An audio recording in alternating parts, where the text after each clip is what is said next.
65 میلیون سال پیش دایناسورها منقرض شدند و انسانها قدرت را به دست گرفتند. اما اگر فردا همه انسانها ناپدید شوند، چه موجودی جایگزین ما می شود؟ دانشمندان 4 گزینه اصلی را پیش بینی کردند. اول، میمونهای باهوش. میمونها نزدیکترین خویشاوندان ما هستند.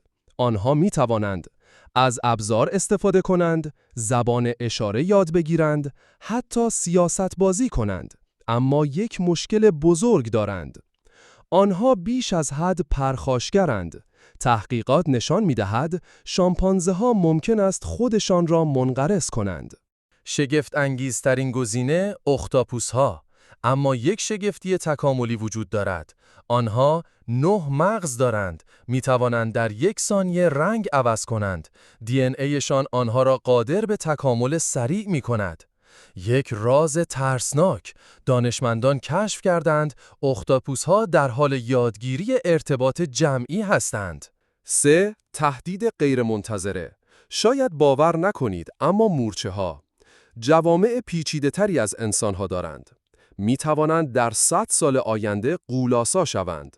در حال حاضر وزن جمعی آنها برابر با وزن کل انسان هاست. 4. آخرین و ترسناکترین سناریو. هوش مصنوعی که ما ساختیم ممکن است آخرین شکارچی زمین شود.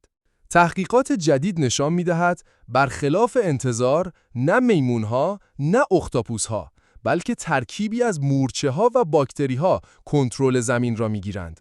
چون آنها نیاز کمتری به منابع دارند، سریع تکامل می‌یابند، در هر شرایطی زنده می‌مانند.